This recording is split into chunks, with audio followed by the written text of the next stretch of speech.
2024 లేదా 25లో డిగ్రీ లేదా బీటెక్ చదివారా? సాఫ్ట్‌వేర్ జాబ్ కోసం ఎదురు చూస్తున్నారా? అయితే కోడ్ జ్ఞాన్ 100 డేస్ కోర్సులో చేరండి. జాబ్ సాధించండి. Welcome to Suman TV. నేను మీ సుమన్ టీవీ నాగ్.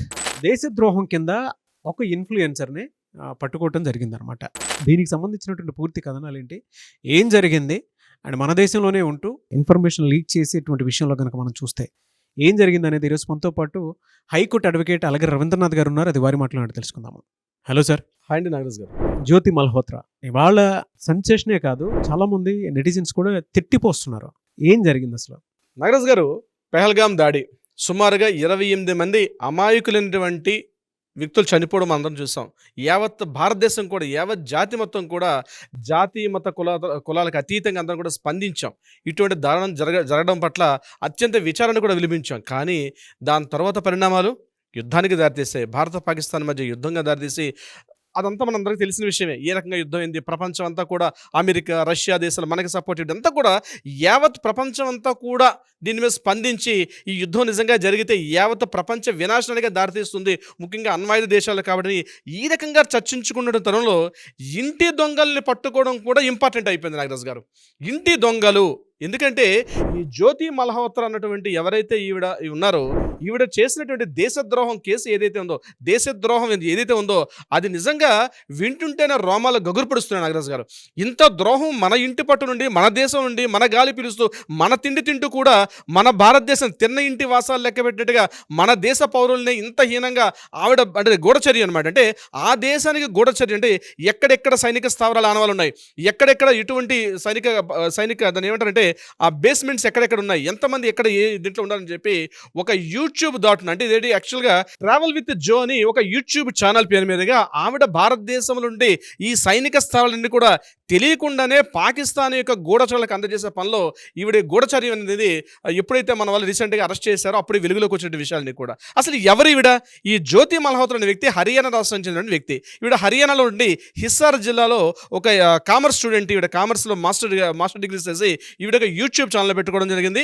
ఆ యూట్యూబ్లో సుమారుగా 3.5 లక్షల పాటు ఒక సబ్స్క్రైబర్స్ ఉన్నారు. అదేవిధంగా ఇన్స్టాలో కూడా సుమారు 1.5 లక్షల పైబడి ఉన్నటువంటి ఆ సబ్స్క్రైబర్ తోటి ఈవిడ రకరకాల, అంటే భారత్, భూటాను, నేపాల్, పాకిస్తాన్, ఈ బంగ్లాదేశ్, ఈ ప్రాంతాల నుండి అనేక విశేషాలు ట్రావెల్ చేసుకుంటూ ఆ యొక్క ట్రావెలింగ్ విశేషాలన్నింటినీ కూడా తన యూట్యూబ్ ద్వారా ఏర్పాటు చేసుకోవడం, పంపించడం, అది అవేర్నెస్ క్రియేట్ చేస్తున్నట్టుగా ఒక ముసుగు వేసుకొని, ఈ ముసుగు ద్వారా భారతదేశం నుండి సైనిక స్థావరాల యొక్క ఈ యొక్క విషయాల్ని, గూఢచర్యాన్ని పాకిస్తాన్ నుండి డానిష్ అనే వ్యక్తికి ఈవిడ గూఢచర్యం చేసినట్టుగా రీసెంట్గా సడన్గా ఈ హర్యానా పోలీసులు వెళ్ళి ఆవిడని అరెస్ట్ చేసిన తర్వాత ఎవరని చెప్పి ఒక్కసారి యావత్ దేశం కూడా చూశారంటే, తిన్న ఇంట్లో, అంటే మన ఇంట్లో ఉండి చేసినటువంటి ఈ ఇంటి దొంగలు పని పట్టడం కూడా ఇంపార్టెంట్. ఎంతసేపు సైనికులు అక్కడ యుద్ధం చేయడం ఒక్కడే కాదు, మన దేశంలో ఉంటూ ఇంటి దొంగలు పని పట్టడం కూడా ఒక పార్ట్ పెట్టుకున్నారు. కేవలం జ్యోతి మల్హోత్రా ఒక్కటే కాదు, ఈవిడ రీసెంట్గా ప్రియాంక సేనాపతి అని చెప్పి ఒరిస్సాలో ఉన్నటువంటి, అంటే జ్యోతి యూట్యూబ్కి ఫాలో అవుతున్నటువంటి ప్రియాంక సేనాపతి అని చెప్పి మరొక యూట్యూబర్, ఆవిడ రీసెంట్గా ఒరిస్సాలో ఉన్నటువంటి పూరి జగన్నాథ స్వామి టెంపుల్ వెళ్ళి ఇద్దరు కలిసి వాళ్ళు చూసినట్టుగా కూడా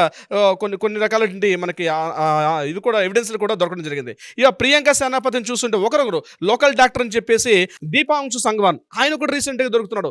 నవాంకం చౌదరి అని చెప్పి ఆయన కూడా చేస్తున్నట్టు ఈ గూఢచర్య. మొత్తానికి ఎప్పుడైతే జ్యోతి మల్హోత్రా అరెస్ట్ చేశారో ఇమీడియట్గా వన్ బై వన్ ఇప్పుడు మొత్తం 5 బయటపడినట్టుగా మనకు తెలుస్తోంది.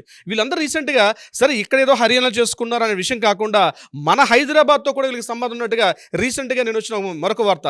వందే భారత్ ఎక్స్ప్రెస్ ఓపెనింగ్ చేయడానికి కిషన్ రెడ్డి గారు, ముఖ్య కేంద్ర మంత్రులు ఎవరైతే ఉన్నారో వీళ్ళందరితో పాటు ఆ రోజు రాష్ట్రానికి వచ్చినట్టుగా మోడీ గారితో పాటు ఈవిడ కూడా అక్కడ ఉన్నటువంటి కొన్ని వీడియోస్ నిన్న బయటపడడం జరిగింది. ఆ వీడియోస్లో కూడా ఈ జ్యోతి మల్హోత్రా ఆ వీడియోస్లో కూడా ఉండి ముఖ్యంగా హైదరాబాద్లో ఉండి ఎక్కడెక్కడ ఓల్డ్ సిటీలో ఉన్నటువంటి ఈ యొక్క ప్రదేశాలను కూడా ఆవిడ చూపిస్తూ ఇక్కడ ఉన్నటువంటి కొన్ని విషయాలను కూడా చేరవేసినట్టుగా మన యూట్యూబర్స్ అందరూ కూడా నెటిజన్స్ ఆరోపిస్తున్నారు. బహుశా దాని మీద కూడా నేను మన తెలంగాణ పోలీసులు కూడా మరొక ఎంక్వైరీ చేసే ప్రయత్నం చేశారు. అంటే ఈ జ్యోతి అంటే ఎక్కడ ఏ న్యూస్ జరిగినా మన హైదరాబాద్తో లింకులు ఉంటాయి నాగరాజ్ గారు.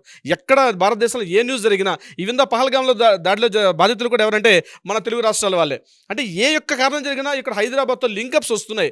ముఖ్యంగా ఎందుకంటే జ్యోతి మల్హోత్రా విషయం కేవలం హర్యానా రాష్ట్రం, ఏదో ఢిల్లీ, హర్యానా, ఆ పంజాబ్ రాష్ట్రాలు చేసుకున్న వ్యక్తే కాకుండా ఈవిడ హైదరాబాద్లో వందే భారత్ ఎక్స్ప్రెస్ టైంలో మోడీ గారితో పాటు కలిసి ఉండడం, అట్ ద సేమ్ టైం ఇక్కడ కూడా దీన్ని కూడా వీడియో కవరేజ్ చేస్తూ పంపించడం జరిగింది. అంటే దీని మీద పూర్తిగా కూపీ లాగుతున్న ఈరోజు పోలీసులు. ఈవిడ ఎంతెంత చర్చింది ఇప్పటివరకు, ఇన్ని రకాల ఇన్ఫర్మేషన్స్ ఇక్కడ నుంచి భారతదేశం ఇన్ఫర్మేషన్స్ అన్ని కూడా పాకిస్తాన్కి ఒక గూఢచారి ఏజెంట్గా పనిచేసి ఇన్ఫర్మేషన్స్ ఇస్తున్నారనే విషయం మీద నేను జ్యోతి మల్హోత్రా ఇంటి మీద అటాక్ చేసినప్పుడు ఒక 10 పేజీలు ఉన్నటువంటి ఒక డైరీ లభించింది. ఆ డైరీలో కూడా ఆపరేషన్ సింధూర్ అని రాసి చాలా కీలకమైన పాయింట్స్ అన్ని కూడా అందులో మెన్షన్ చేసినట్టుగా కూడా పోలీసులు నా డైరీని తీసుకున్నగా తెలిసింది. సో దీనికి సంబంధించి నాగరాజు గారు రోజుకు ఒక వార్త వినిపిస్తుంటే జ్యోతి మల్హోత్రా కావచ్చు, ఇప్పుడు నేను చెప్పిన ఈ పేర్లు ఎవరైతే ఉన్నారో వీళ్ళందరూ కూడా ఒక్కొక్క వార్త ఉంటే మనం రోజు నడుస్తుంటే మన పక్కనే మనం తెలియకుండానే ఇట్లాంటి ఇంటి దొంగలు ఎంతమంది ఉన్నారన్న భయం కలుగుతోంది. మనం పొద్దున్న లేచి ఇంట్లోంచి బయలుదేరి మన ఆఫీస్కి వెళ్తాం, వచ్చేటప్పుడు మనం ఎవరెవరితో ఏ ఇన్ఫర్మేషన్ చూస్తున్నాం, ఏ ఇన్స్టాల్ చూస్తున్నాం, ఏ యూట్యూబర్ని ఫాలో అవుతున్నాం, ట్రావెలింగ్ అనేటువంటి ఒక ముసుగులో వాళ్ళు చేస్తున్న అక్రమాలు ఒకటొకటి వెలుగులోకి వస్తుంటే ఇంత దారుణంగా ఉంటాయా అనిపించే పరిస్థితి వచ్చింది. మన రీసెంట్గా నాన్ వెజ్ని గురించి కూడా చూసాం. అతనితో ఒక బెట్టింగ్ యాప్స్ అని ఆయుష్ జరిగింది. సో ఈ భారత పాకిస్తాన్ మధ్య లేకపోయినా మరి ఆయన మీద కూడా ఎంక్వైరీ చేశారు, ఎఫ్ఐఆర్ నమోదు చేయడం జరిగింది.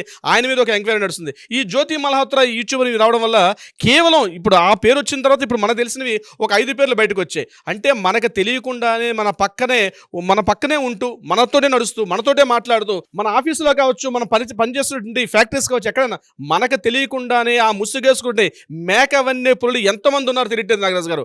వెలుగులోకి వస్తే ఓహో వీడు దొంగ, వీడు ఇటువంటి పని చేస్తాడని తెలుస్తుంది, కానీ అప్పటి వరకు మనకు తెలియట్లేదు. కానీ నేనేమంటున్నానంటే ముఖ్యంగా ఈ ట్రావెలింగ్ చేస్తున్నటువంటి ఎవరైతే ఉన్నారో ఎస్పెషల్లీ ఈ పాకిస్తాన్ బూట ఏదైతే కాంట్రవర్షియల్ ఉన్నటువంటి కంట్రీస్ మీద చేస్తున్న వాళ్ళ విషయం మీద మాత్రం మరొక్కసారి కేంద్ర నిఘా సంస్థలు కావచ్చు, లేకపోతే గూఢచర సంస్థలు కూడా ఒక నిఘా పెట్టాల్సిన అవసరం ఉంది. ఎందుకంటే పాకిస్తాను, బంగ్లాదేశ్, ఆఫ్ఘనిస్తాను, ఇప్పుడు రీసెంట్గా బెలూచిస్తాను, ఈ యొక్క వెస్టర్న్ కంట్రీస్ ఏవైతే ఉన్నాయో, అంటే నేను చెప్తున్న భారతదేశానికి వెస్ట్గా ఉన్నటువంటి ఈ దేశాల మీద ఎవరెవరైతే రీసెంట్గా కొన్ని టెంపుల్స్ మీద కావచ్చు, కొన్ని ప్రదేశాల మీద చేస్తున్నటువంటి వీడియోస్ మీద నిఘా సంస్థలు మరి కాస్త పెట్టే అవకాశాలు కూడా కనిపిస్తున్నాయి.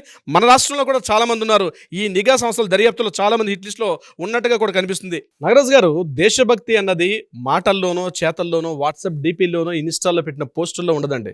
యుద్ధం చేయాలనే సంకల్పం ఉంటే చాలు, ఆయుధాలు వాటంతట అవి వస్తాయి. మన పక్కన నడుస్తున్నటువంటి స్లీపర్ సెల్స్ అని ఎవరైతే ఉంటారో వాళ్ళ నడవడిక, వాళ్ళ హావభావాలు, వాళ్ళ మాట తీరును బట్టి తెలుసుకోవచ్చు భారతదేశం మీద నిజంగా ప్రేమ ఉందా లేదండి. ఏదో పిచ్చి వ్యామోహం, లేకపోతే ఏదో పిచ్చిగా మాట్లాడుకోవడం కాదని, ఎంతమందికి నిజమైన దేశభక్తి ఉంది, ఎంతమందిని పరిశీలిస్తున్నారు, నిజమైన దేశభక్తుడు ఎలా ఉంటాడు. భారత వీర కిషోరాలకి సెల్యూట్ చేసి పోస్టులు పెట్టడం ఒకటే కాదు, వాళ్ళకి ఎంతమంది మద్దతు ఇస్తున్నారు నాగరాజు గారు.